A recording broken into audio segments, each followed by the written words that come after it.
Hello, my name is Shantae, and here we are again for another episode of Parent to Parent. And we have with us today Jheanelle. Hello, Jheanelle. Hi, how are you? Doing good. And Jheanelle is going to share the story of her little one named Jolie. What is really cool about Jolie's story and Jheanelle's story is that she has a product line named after her. And Jheanelle, will you tell us how you ended up in the NICU unit? Sure. I was actually 23 weeks and 5 days pregnant, and I um, spontaneously went into labor. So I ended up having Joey, obviously extremely prematurely, and because she was so tiny, she ended up passing a few hours after she was born. She was in the NICU while she was alive. It was a short amount of time, but I did have the experience in the NICU, and I don't think things like that just happen. I think it's definitely part of my bigger purpose, and so I've just been kind of trying to figure out a way to kind of honor her. And I kept dreaming about doing these beauty products, and I dreamt the name, I dreamt the logo, and so I was like, okay, Lord, I'm just gonna listen to you and do what you say, and I'm just gonna go ahead and put this together, and the response has been great so far. So it's been a blessing out of something that's that had me depressed for a really long time. But now I get to kind of spread awareness and help other people. So, I guess that's why it happened. I won't know for sure. I'm actually going to go backwards. You said you spontaneously delivered. Did they tell you what happened to cause that spontaneous delivery? Um, to be honest, I have no answers. They did do an autopsy on her, but she was so small, it's kind of hard to get probably the sufficient samples and things like that that you need from a baby that's barely a pound. So her autopsy didn't really tell me anything. Um, from what they saw with me, everything was completely normal. So it's just one of those things I've had to kind of let it go in terms of trying to find out what happened, because I was obsessed with that for a really long time, trying to figure out why, and there's just nothing a doctor can tell me at this point. So yeah. What's funny is, and I don't normally share a little bit, we have a similar situation. My little man was born at 26 weeks. And he survived 18 days. But Wow. yeah, and they really couldn't. They could give logistics, but they couldn't go into detail of this is what happened, this is why it happened. We are just now starting to dig down that road to figure out what happened. hmm While you were there, who supported you? Who was your support system? You know, it the now I'm getting a little emotional. Oh, Um, I was surrounded by so many people. I went into labor and delivered the baby at my sister's house. Like, that's how oh wow. soon it happened. Like, I was in labor all day, but I didn't know I was in labor. And I actually went to the hospital twice that day, and they sent me home. They told me I had a bladder infection. I've had to let that go too, because that had me angry for a really long time. I can Um, completely imagine. but I thought I had to use the bathroom, and all I heard was this popping noise, and that was my water breaking. And so I was in the house with my husband. Thank God, my husband was like 45 minutes away, and I was feeling so sick. I was like, "You have to come stay with me." I was at my sister's house, so my husband was there, my sister was there, her husband was there, and his cousin was there. So, and the house was supposed to be empty, by the way. I actually was at my sister's house because I was supposed to start planning the baby shower. Oh wow. Um, yeah, and my hospital is like 2 minutes away from my sister's house. If I was at home, I would have been about an hour away. So it just all kind of, you know, happened the best way possible. I don't know another way to say it. But so I had all those people with me. I had her, by the time my water broke, it was maybe like a minute later she came out. So my husband actually delivered her. We were on my sister's couch. That's amazing. So yeah, it's a like I don't know. It's like if I don't talk about it, my mind will trick me that it was a movie, like it didn't happen. Yeah. Um, so I delivered her. The ambulance came like soon after, took us to the hospital, and I called my best friend, and I was like, I had the baby, and all I heard was what click, and it so happens that she happened to be with. It's a group of us. It's maybe like 5, 6 of us. She so Mhm. happened to be with all the girls. So it was like I had everyone leave my sister's house. Then my dad came, all my best friends came, 5, 6 girls. So Yeah. I literally had people there with me the whole time because it was just such a crazy situation. It's just funny how everything was kind of lined up in that way that I had a lot of support. You had a tremendous amount of support. What would you tell someone who actually didn't have a lot of support? What kind of wisdom would you give them? I would definitely say there are support groups. Even if you don't know people personally, um, losing a baby, it's kind of this. It binds you to people. If that's like me and you, like we're sisters now because this doesn't happen to a lot of people. So go That's to true. support groups, meet people, and you're gonna bond with those people because this it's not a everyday it's a unique position to be in. So if you meet someone and that happened to them, you guys are bonded. Like automatically, you're gonna start having conversation that you don't have with other people. You're just gonna automatically click. So I would say support groups. If you can go in person, there are support groups online. I know blogging really helped me kind of get my feelings out and help me to connect with other women as well that went through similar things. So I would just say there's support out there. Don't be ashamed.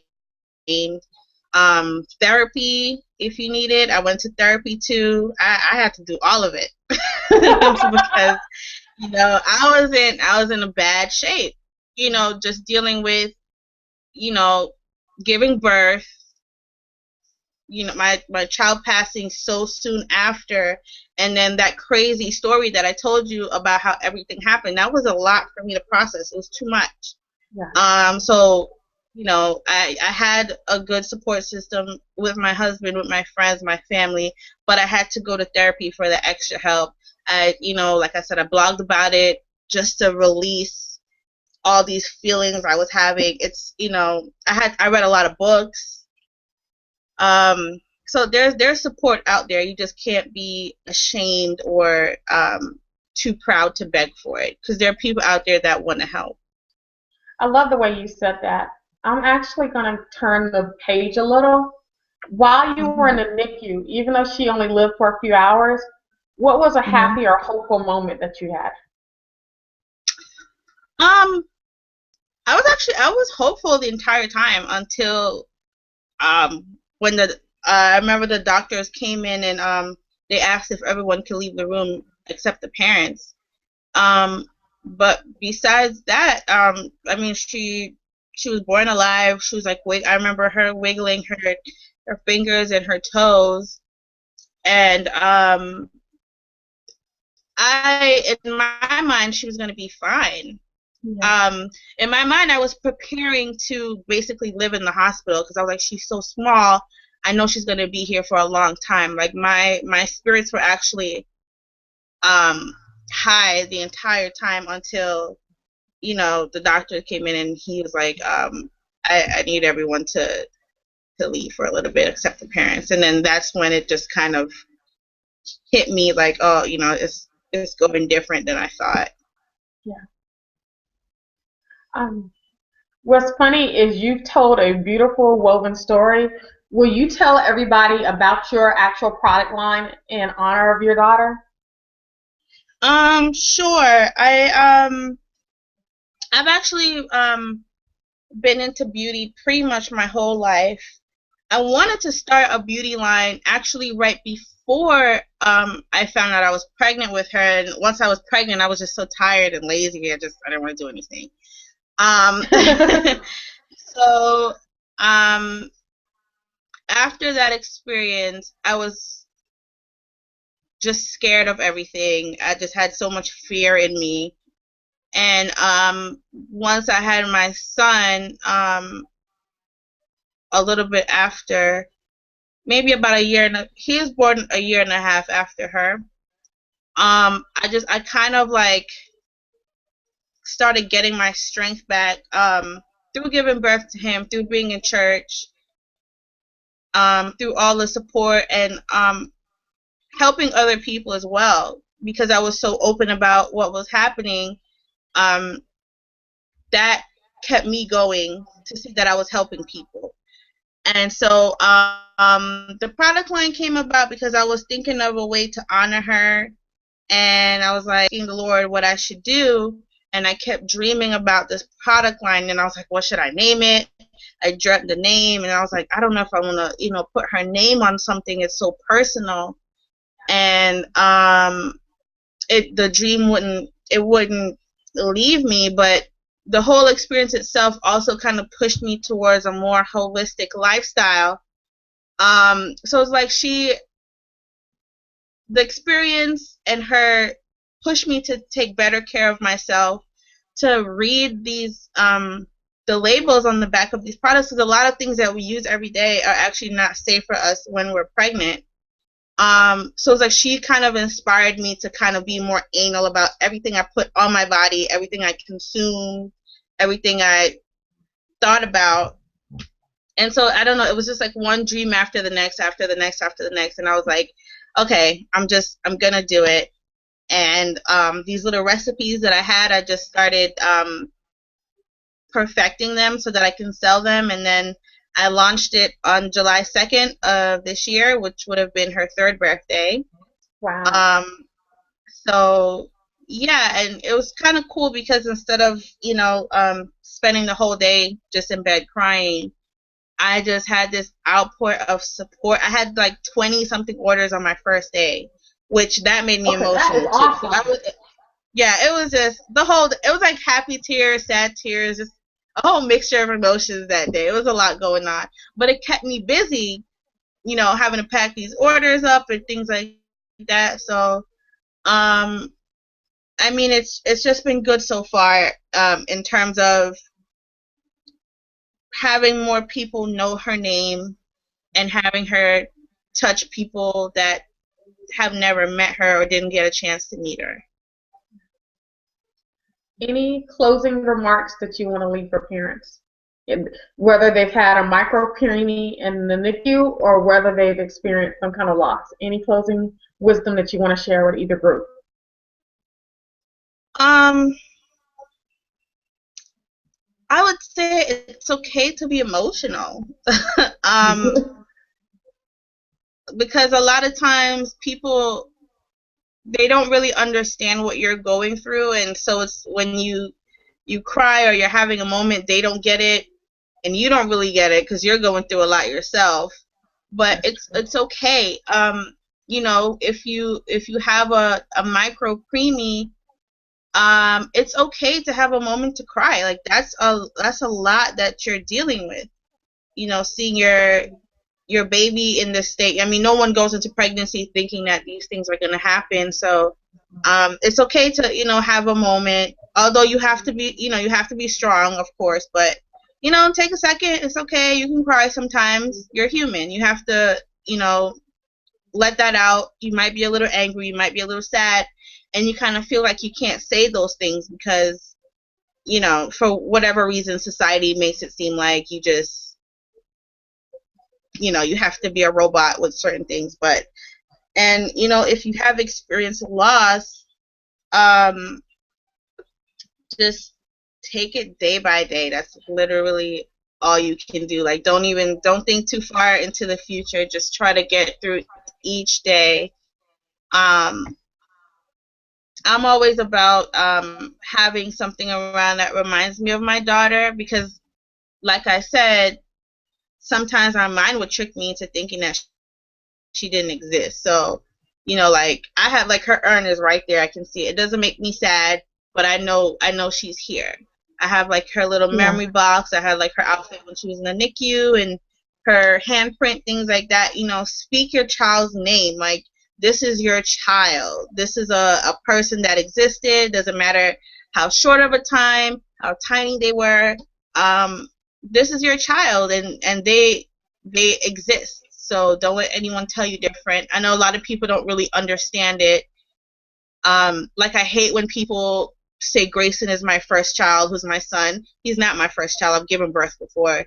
You know, Yeah. Jolie has a birth certificate and she has a death certificate. Like that, she's my firstborn. He's my second. You know, and he's only one now. He's almost two, but he's going to know that he has a big sister in heaven. It's not gonna. It's not like a, you know, a secret. morbid thing. Yeah, but she exists, and she's the reason why my husband and I have been motivated to do a lot of things that we wouldn't have done before. So he's gonna always know he has a big sister, and um, you know, that's just what it is. I mean, and I know like a mom, she does acts of kindness for her daughter. She recently had a stillborn. So she does things like she'll just pay for someone's food that's behind her, things like that. Yeah. And she did it like in the name of her daughter that passed. So it's kind of like they're able to touch people without actually being here. So, you know, find what works for you. Don't let anyone tell you you're weird. You know, just, you know, if you want to pray and, you know, talk to your child at night, do that. If you want to write them letters, like they're going to be a part of you forever. And don't let anyone tell you how to grieve your child if you do experience loss, because, I mean, there's no book written on it. You just have to kind of figure it out and take it day by day. Well, thank you very much, Jheanelle, for sharing your story. It's been wonderful talking to you. Again, remember the Jolie Bloom product. Do you have a website? Sure. All the products are available at www.joliebloom.com. For 2015, I am working on putting together a nonprofit so that I can help parents who have experienced loss of an infant. But I'll have more details on that later. But we are gonna have the foundation put together, and that way, when a product is purchased, a portion will automatically go to the charity as well. So the products are great and they're definitely spreading awareness, but I feel like I need to do more. So I'm in the process of putting together the nonprofit. Wonderful. Well, good night, everybody. Thank you guys for joining us for this episode of Parent to Parent. Thank you, Jheanelle. Thank you. Okay, broadcast has been stopped. What are your thoughts on it?